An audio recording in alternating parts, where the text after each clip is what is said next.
ওই তুই পালাচ্ছিস কেন? এটার একটা ঠ্যাং খড়া। নমস্কার বন্ধুরা, ফ্রেম জীবনের আরেকটা নতুন ফ্রেশ ব্লগে সবাইকে জানাই স্বাগত। আশা করি সবাই নিজেদের জীবনে অনেক ভালো আছেন। তো আজকে সকাল সকাল উঠে পড়েছি, উঠে যাচ্ছি অফিসের দিকে। আর অফিসে টুকটাক কাজ রয়েছে, আর তার সাথে সাথে কাজ রয়েছে আমাদের আজকে একটু আমরা ফ্ল্যাটে যাব। আমরা একটা ছোট্ট নতুন ফ্ল্যাট কিনেছি, তার কিছু পেপার ওয়ার্কস বাকি রয়েছে এখনও, তো সেইগুলোর জন্যই যাব। আরেকটা কাজ যেটা রয়েছে, জিনিয়ার স্কুটিটা আমরা সার্ভিসিংয়ে দিয়েছি, অনেক দিন হয়ে গেল স্কুটিটা দিচ্ছে না, তো সেটার জন্যই যাব। স্কুটিটা হয়েছে কি হয়নি ফোন করছি বারবার, কিন্তু কিছু রেসপন্স পাচ্ছি না। তো যাব দেখি ওই দিকেই। আজকের ব্লগটা তাহলে এখান থেকে শুরু করছি, দেখতে থাকো। তো বন্ধুরা, মোটামুটি অফিসের টুকটাক কাজ মিটিয়ে এখন চলে এসেছি এই সার্ভিসিং সেন্টারে। অনেক দিন থেকে সার্ভিসিং করতে দিয়েছি আমরা। এই যে দেখছো এতগুলো বাইক দাঁড় করানো রয়েছে, এটাই হচ্ছে হিরোর সার্ভিস সেন্টার। আর ওই যে রয়েছে জিনিয়াস সার্ভিস করা স্কুটি, মনে হচ্ছে হয়ে গেছে। এ বাবা, সার্ভিস করার পরে এত ধুলো জমে গেছে স্কুটিটার ওপর। একদিন ধরে ফোন করছি, কোনো রেসপন্সই দিচ্ছে না যে সার্ভিস হয়ে গেছে কি হয়নি। আর এই যে দেখুন, জিনিয়ার বাড়ির বেড়ালগুলো সিটের কভারটাকে একদম শেষ করে দিয়েছে। চলুন যাই ভেতরে, আর যা চার্জ ফার্জ হয়েছে ওই সব পে করে স্কুটিটা নিয়ে যাবো আজকে। জিনিয়ার বাবা ওখানে সার্ভিসিংয়ের বিল মেটাচ্ছে, সেই ফাঁকে আপনাদেরকে দেখাই হিরোর নতুন যে মডেলগুলো এসছে। এটা হচ্ছে হিরোর এক্সট্রিম মডেল, খুব ভালো করেছে নাকি শুনেছি মডেলটা, মানে চালানোর ক্ষেত্রে। আর এইটা দেখুন, কালারটাও কিন্তু সেই লাগছে। আর এটা হচ্ছে ট্র্যাকোমিটার, স্পিডোমিটার। আর দেখুন এটা হচ্ছে এইটার লুক, টেল ট্যাঙ্কিটাও সেই লাগছে। আর কিছুটা রেয়ার লুকটা এরকম। আর এই পাশে একটা ডান দিকে রয়েছে কালো কালারের, বাঁ দিকে একটা নীল কালারের দাঁড়িয়ে রয়েছে। আর এই যে বাইকটা দেখছো, এটা বোধহয় কেউ সার্ভিস করতে দিয়েছে, এক্সপালস। বাইকটা কিন্তু খুব ভালোই লাগছে, মানে অ্যাডভেঞ্চারের জন্য খুবই সুন্দর। একটা বাইক কেনার ইচ্ছে ছিল, কিন্তু এখন হঠাৎ করে একটা ফ্ল্যাট কিনলাম বলে বাইকটা আর কিনলাম না। ঠিক পরে যখন সব কিছু পরিস্থিতি ঠিক হবে অবশ্যই একটা নেব, আর বাইকে করে যাব বেড়াতে। খুবই ইচ্ছে জিনিয়ারও আর আমারও একটা বাইক নেব, বাইকে করে বেড়াতে যাব। দেখুন এটা হচ্ছে এক্সপালস 200। এই মডেলটা কিন্তু খুবই সুন্দর লাগছে। সামনের দিকটা যদি তোমাদেরকে দেখাই, সেটা হচ্ছে হিমালয়ানের মতো কিছুটা লুক দিচ্ছে, বেশ লাগছে কিন্তু বাইকটা। চলুন, স্কুটি সার্ভিস করা হয়ে গেছে, এবার আমরা চলে এসেছি ফ্ল্যাট দেখতে। ঢুকে পড়েছি ফ্ল্যাটের মধ্যে। ঢুকেই ঠিক বাম পাশে এই যে দেখছো, এখানে বসবে লিফট। এখনও কাজ চলছে, অনেকটাই কাজ বাকি। এর ঠিক ডান পাশ দিয়ে উঠে গেছে সিঁড়ি, আর আমরা যাব তিনতলায়, কারণ আমাদের ফ্ল্যাটটা হচ্ছে তিনতলাতে, এইটা একতলাতে রয়েছে। এই সিঁড়িগুলোতে আপাতত মার্বেল বসানো হয়েছে, এখনও পুরোটা বসানো হয়নি। আর যে গেটটা দিয়ে আমরা ঢুকলাম ওটা কিন্তু এন্ট্রান্স নয়, এন্ট্রান্সটা অন্য দিক দিয়ে হবে। আপাতত কাজ চলছে বলে ওনারা এই গেটটা করে রেখেছেন আসা যাওয়ার জন্য। পরে কমপ্লিট হয়ে গেলে অন্য দিক দিয়ে বাউন্ডারি ওয়াল দেওয়া হবে, তারপরে ওখানে বসবে সিকিউরিটি। এই যে আমরা চলে এসেছি আমাদের ফ্ল্যাটের ঠিক পাশে, তিনতলায়। এই যে সিঁড়ির পাশের ফ্ল্যাটটা দেখছো, এইটাই হচ্ছে আমাদের ফ্ল্যাট। এর মধ্যে আমরা এখন যাই, দেখি। এই যে ঢুকে পড়েছি আমরা ফ্ল্যাটের মধ্যে। আর ফ্ল্যাটের মধ্যে ঢুকতে দেখো, এই বিশাল বড় আকার একটা হল রয়েছে আমাদের এই ফ্ল্যাটে। আমাদের ফ্ল্যাটটা হচ্ছে 900 স্কোয়ার ফিট, 2 বিএইচকে ফ্ল্যাট। আর আমি যে ঢুকলাম ঠিক এই গেটটা দিয়ে ঢুকলাম, এইটা আমাদের হবে মেন এন্ট্রান্স আমাদের ফ্ল্যাটটার জন্য। এটা হচ্ছে এন্ট্রান্স, এর পাশেই এত বড় একটা হল, পাশে দুটো বেডরুম। এইটা হচ্ছে তোমাদেরকে দেখাই, এইটা হচ্ছে কমন ওয়াশরুম যেটা থাকবে হলের কাছে, তার ঠিক পাশেই এটা হচ্ছে মাস্টার বেডরুম। চলুন মাস্টার বেডরুমের মধ্যে যাই। এইখানে মাস্টার বেডরুমের মধ্যে আমার সবথেকে যেটা প্রিয় জিনিস, সেটা হলো এই ব্যালকনিটা। এই ব্যালকনিটা কিন্তু খুব সুন্দর, মানে বাইরের ভিউটা এখান থেকে। আর ওই যে একটা সাদা কালারের ঘর দেখতে পাচ্ছ বন্ধুরা, ওখানে রয়েছে স্কুল। সারাদিন বাচ্চাদের কোলাহল শোনা যায়। আর নিচে রাস্তা, দাঁড়ান আপনাদেরকে একটু দেখাই জুম করে স্কুলটা। এই যে দেখুন, এইখানে রয়েছে বাচ্চাদের স্কুল। সারা দিন বাচ্চাদের চেঁচামেচি শোনা যায় এখান দিয়ে, খুব ভালোও লাগে। চলুন এবার যাই ভেতরের দিকে। ভেতর দিকে গিয়ে আপনাদের এই বড় জানলাটা দেখাই। এটার থেকেও ভিউটা কিন্তু অসাধারণ। এই যে দেখুন, গ্রিলটা লাগানো হয়েছে এখন, আর নিচে রাস্তা, আর পাশে ওই যে দুটো নারকেল গাছ রয়েছে, পাশে সবুজ কালারের বাড়ি। খুব সুন্দর লাগছে কিন্তু ভিউটা। তো আমরা যখন বসবাস করব ফ্ল্যাটের থেকে ঠিক ভিউটা এইরকমই পাবো। আচ্ছা, এইবারে আপনাদেরকে দেখাই এই ফ্ল্যাটের যে একটা রুমের মধ্যে একটা পার্সোনাল যেটা ওয়াশরুম রয়েছে, মানে অ্যাটাচ ওয়াশরুম যেটাকে বলে। এটা একটু ছোট, কারণ এক দুজনের ইউজ করার জন্য। যাই, এইবারে আপনাদেরকে দেখাই ছোট বেডরুমটা। এই যে হল রয়েছে, হলের ঠিক এই পাশটাতে রয়েছে ছোট বেডরুম। এখানে অনেক জামা কাপড় তোমরা দেখতে পাচ্ছ, আসলে যারা এখানে কাজ মাজ করছে এখন তাদেরই এখানে বসবাস করে নিয়েছে তারা এই ঘরটাকে আপাতত। যখন কাজ হয়ে যাবে তখন কিন্তু তারা চলে যাবে।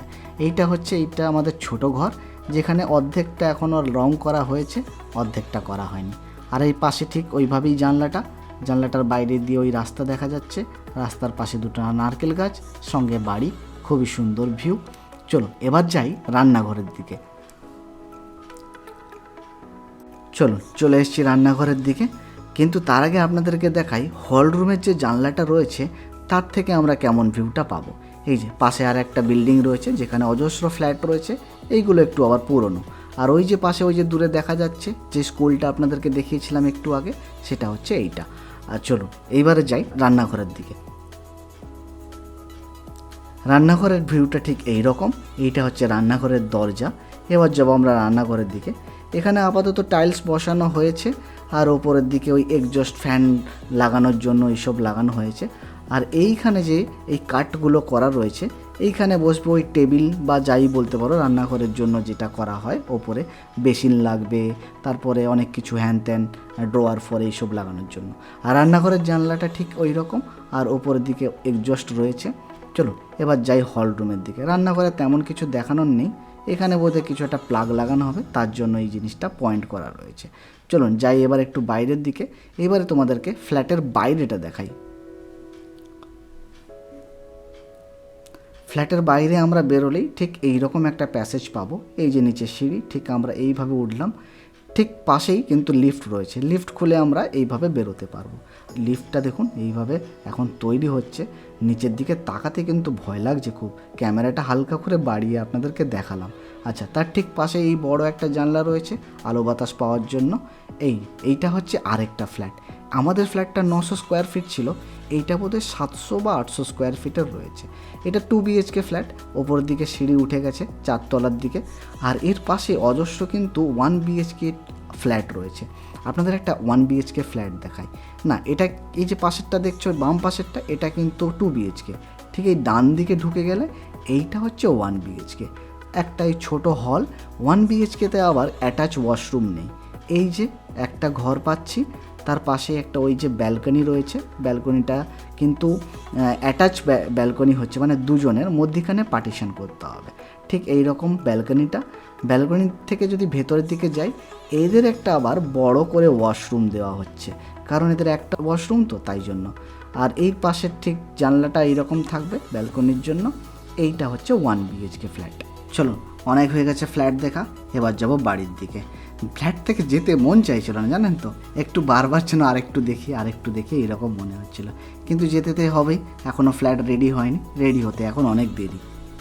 সারাদিন অনেক কাজ মাজ করে সন্ধেবেলা একটু বেরিয়েছি আমি আর জিনিয়া বাজার করবো বলে। আসলে জিনিয়ার মা আমাকে শিঙি মাছ আর পার্শে মাছ, কাঁচা মাছ দিয়েছে, ফ্রিজে রাখা ছিল, বললো তুমি রান্না করতে পারো। তাই একটু যাচ্ছি বাজারের দিকে। আজকে একটু ইচ্ছে আছে ধনেপাতা আর পুদিনার চাটনি করব, তাই ওটাও সাথে আনতে যাচ্ছি। আর কিছু সবজি নিয়ে নেব টুকটাক, যাতে মাছটা রান্না করব। চলুন পৌঁছে গেছি বাজারে। ভাবছি পেঁপে, কাঁচকলা আর শিঙি মাছ দিয়ে ঝোল রান্না করব। তাই এই দোকানটাতে এসছি। এখানে বলছে নাকি সব 40, মানে হাফ কিলো করে 40। তাই হাফ কিলো শশা নিলাম, একটা পেঁপে নিলাম 300 গ্রাম মতন হয়েছে, তার সাথে নিয়ে নেব কিছু টমেটো ওটা দরকার, তাই 250 গ্রাম টমেটো নিয়ে নিলাম। আকাশ ছোঁয়া দাম এখানে কিন্তু সব সবজির। ওই দোকানে ধনেপাতা তো ছিল, কিন্তু পুদিনা ছিল না আবার, তাই আমরা এই দোকানটাতে চলে এলাম। ধনেপাতা আর পুদিনা একসাথেই নিয়ে নিই, একটা দোকান থেকে না নিয়ে। এই দোকানে পুদিনাগুলো কিন্তু খুব ভালো ছিল, পুদিনাগুলো একদম ফ্রেশ ছিল। তাই 50 গ্রাম পুদিনা পাতা আর 50 গ্রাম নিয়ে নিলাম ধনেপাতা।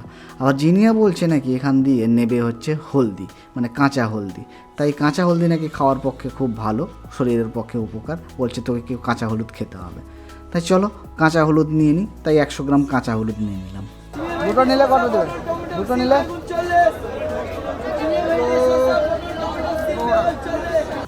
কাঁচকলা 3টে নিলে 20 টাকা। তাই আমি জিজ্ঞেস করলাম দুটো নিলে কত টাকায় দেবে বলো। তার দুটো নিলে বলছে 15 টাকা। জিনিয়া বলছে 3টেই নিয়ে নিই, কারণ 3টে নিয়ে নিলে পরে আরেকটা যেটা বাড়বে সেটা কিন্তু ভাতে দিয়ে খেয়ে নেবো। কাঁচকলা খাওয়া তো আর খারাপ না, কাঁচকলা শরীরের পক্ষে এমনি উপকার, তার 3টে নিয়ে নিচ্ছি। দাঁড়ান কটা লেবু নিয়ে নিই, কারণ ধনে পাতা আর পুদিনার চাটনি করবো তো লেবু দরকার ওতে। এগুলো ছিল 5টা 20 টাকা, ওদিকে 4টে 20 টাকা ছিল, সেগুলো একটু এর থেকে আবার ভালো, কিন্তু দুটোর মধ্যে কিন্তু কোনো ডিফারেন্স নেই খুব একটা, তাই 5টা 20 দিয়েই নিয়ে নিলাম। বাড়িতে কিন্তু পেঁয়াজ শেষ হয়ে গেছে। আসলে সব সময় রান্না করি না তো, বেশিরভাগ সময় জিনিয়ার মাই আমাকে খাওয়ার দিয়ে যায়, মাঝে মধ্যে টুকটাক রান্না করি, তাই জন্য আর বেশি করে কিনি না, 500 250 এইরকম করেই কিনি। শেষ হয়ে যায় আবার নিয়ে যাই, তো এইরকম করে রাখাই ভালো, বাড়িতে জমিয়ে রাখলে আবার এগুলো খারাপ হয়ে যায়। চলুন পেঁয়াজ নিয়ে নিলাম আমি 500 গ্রাম পেঁয়াজের দাম নিল 30 টাকা, মানে 60 টাকা করে কিলো। চলুন বাজার করা কমপ্লিট, এবার যাবো বাড়ির দিকে।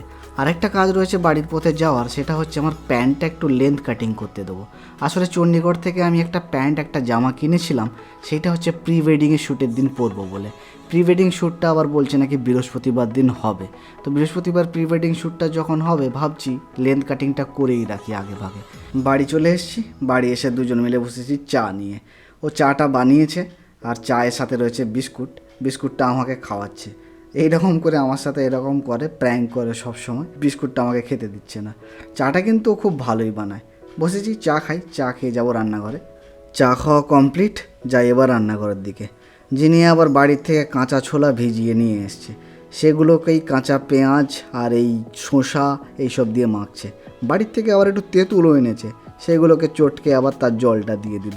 বলছি নাকি স্টেশনে যেভাবে বিক্রি হয় সেই রকম করবে, তাই একটু ভাজা জিরে দিলাম ওকে। আমি ভাজা জিরেটা ভেজেই রেখেছিলাম গুঁড়ো করে, তাই ওটা ওর মধ্যে দিয়ে দিলাম।